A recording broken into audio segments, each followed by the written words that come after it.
Você já percebeu que tem gente que ora, jejua, busca Deus e rompe em algumas áreas da vida, mas de repente esfria, começa a se afastar e tudo aquilo que Deus plantou no coração daquela pessoa e que tinha começado a florescer, de repente some? Você já viu situações como essa? É exatamente isso que acontece na minha e na sua vida. Quando a gente rompe num certo nível, mas não temos maturidade para permanecer nesse nível. Às vezes, mais difícil do que romper é permanecer. E é sobre isso que a gente vai falar no nosso vídeo de hoje. Então seja muito bem-vindo ou bem-vinda ao nosso vídeo. Aqui todas as semanas nós trazemos uma nova palavra de Deus direto ao teu coração. E hoje nós estamos começando uma nova série chamada Maturidade para Permanecer. Ou seja, é muito mais importante do que às vezes a gente ter fé e caminhar de fato na palavra de Deus para romper, é a maturidade espiritual que a gente precisa ter para permanecer no nível que Deus nos fez, nos conduziu e nos levantou, né? E o nome do nosso episódio de hoje é Permaneça ou você vai perder o que Deus te deu. Então como é que a gente faz para permanecer? Qual é a base bíblica que a gente tem para isso? O que Deus nos instrui para isso? O que Jesus nos instruiu? Então, bora para a palavra de Deus. Abra sua Bíblia aí se você puder, em João, capítulo 15, versículo 4. Por hora vamos ler só o 4 e 5. Ó. Vamos ler. Permanecei em mim e eu permanecerei em vós. Como não pode o ramo produzir fruto de si mesmo, se não permanecer na videira, assim nem vós o podeis dar, se não permanecerdes em mim.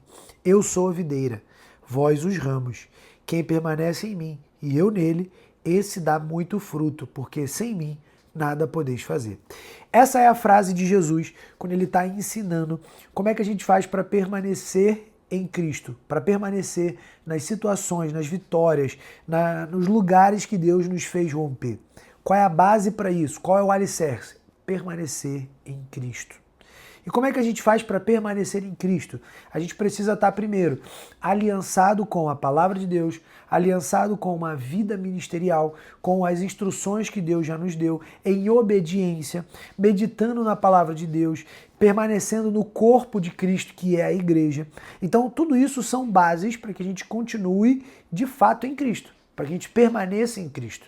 E Jesus aqui nos garante que se a gente tentar permanecer em algum lugar, só que sem a presença dele, o que vai acontecer? A gente não vai conseguir permanecer e pelo contrário, tudo que a gente construiu, tudo que Deus nos permitiu romper, vai desmoronar, vai ser destruído. Por quê? Porque nós não temos base para permanecer ali. Então nós precisamos de base espiritual, de maturidade espiritual para romper nesses níveis em Deus. E o mais legal dessa analogia que Jesus faz é que ele usa a analogia de uma videira. Porque na Bíblia, Jesus é representado como uma videira. Então, se Jesus é a videira e nós somos os ramos, o que significa? Que nós não temos vida própria. Significa que para a gente realmente crescer, a gente precisa estar conectado na videira. O que é um ramo de uma videira jogado no chão, por exemplo? Nada, é lixo. Agora, o que é um ramo conectado à videira? É um ramo que pode ser frutífero, que pode crescer, que pode prosperar, que pode ser cada vez maior. Então, um ramo sem a videira não é nada, mas um ramo com a videira pode ser gigantesco, pode crescer sem limite. Essa é a analogia que Jesus usa e é por isso que nós precisamos estar sempre conectados à videira.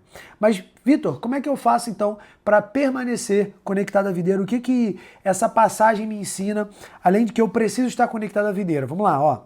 Olha o alerta que Jesus dá no versículo 6 agora. João 15, 6.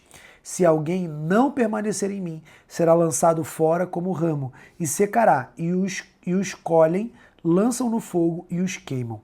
Ou seja, aqui Jesus não está falando com o mundo, ele está falando com quem já está conectado. Então, Vitor, mas isso quer dizer que a pessoa que está no mundo, que não está conectada com Cristo, se ela fizer um monte de coisa errada, ela vai ser jogada fora? Não, na verdade ela já está fora da videira. Ela não se conectou. Aqui Jesus está falando com quem já está conectado, com quem já viveu, sabe? Com quem já experimentou, como diz a Bíblia, com quem já pisou no Santo dos Santos. E às vezes quer ficar em outro lugar, não faz sentido, porque quem já pisou no Santo dos Santos sabe como é que é a presença de Deus, a comunhão com Deus, a intimidade com Deus. Se você nunca experimentou, ore e busque para que você experimente esse nível de fato, intimidade com Deus. Mas aqui Jesus deixa claro que quem já está conectado com Ele, se não permanecer nele, vai ser cortado fora. Como um ramo que não está conectado na videira, é cortado fora, vira lixo. Agora, a segunda lição prática que Jesus nos ensina está lá no versículo 7. Ó. Se a gente ler o versículo 7, ó, olha como é que é o segredo da permanência. Se permanecerdes em mim e as minhas palavras permanecerem em vós, pedirei o que quiserdes e vos será feito. Ou seja, aqui Jesus mostra três coisas. Ele mostra relacionamento, de permanecer nele, ele mostra conhecimento da palavra, porque ele fala, ó, e as minhas palavras permanecerdes em vós. Ou seja, o que significa isso? Que a palavra de Deus permaneça em você. Então, se você continua conectado a Cristo, se a palavra de Deus, a Bíblia, está alicerçada em você, se a Bíblia está no teu subconsciente, já está na tua mente, e você tem constância nisso, tudo que você pedir será realizado. Ou seja, aqui Jesus nos ensina, primeiro, a base para a gente não cair, que é permanecer nele, ou seja, não ser cortado fora. Segundo, a base para que a gente consiga ter constância nele, que é a palavra. É buscar todo dia a palavra de Deus, é nos alimentarmos da palavra de Deus. Isso nos alimenta espiritualmente para que a gente tenha maturidade para permanecer em Cristo em todas as circunstâncias e ocasiões que Deus nos permite romper. Amém? E quando nós entendemos isso, a gente pensa, pô, será que de fato a gente consegue manter esse nível de constância a vida inteira? Às vezes não. E Deus nos garante que às vezes nós teremos situações que a gente vai cair, a gente vai ratear, nós não somos perfeitos. Só que assim como o filho pródigo que soube o caminho de volta para casa, mais importante do que às vezes você alcançar esse nível uma primeira vez é você saber o caminho de volta.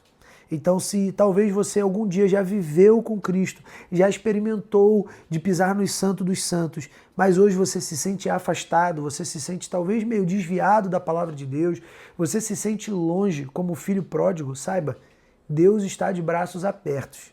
Jesus está de braços abertos para te receber agora, nesse exato momento, para te abraçar, para te confortar, para te consolar e para te direcionar para uma nova vida com Ele. Sempre existe um caminho de volta. Isso não quer dizer que todos os erros que você tiver não terão consequências.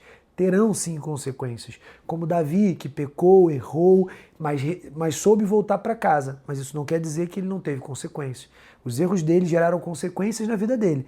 Porém, ele continuou vivendo, permanecendo em Deus. Então essa é a missão que Deus nos dá através desse ensinamento de João 15. Que nós devemos buscar permanecer em Cristo. Porque senão a gente vai ser cortado fora. De nada adianta a gente romper, atingir a terra prometida, alcançar outros níveis em Deus, se nós não tivermos maturidade espiritual para permanecer nele.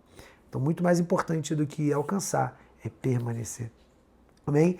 Vamos finalizar, feche seus olhos se você puder.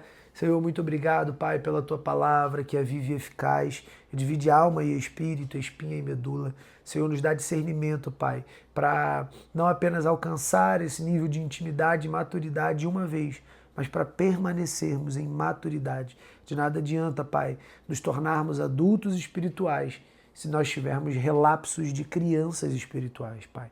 Nós queremos ser maduros em Ti. Nos ensina, nos dá maturidade para que a gente possa fluir, romper níveis, mas permanecer nos locais que o Senhor nos conduziu e nos levantou. Em nome de Jesus, Senhor. Amém. Amém, amados. Até semana que vem.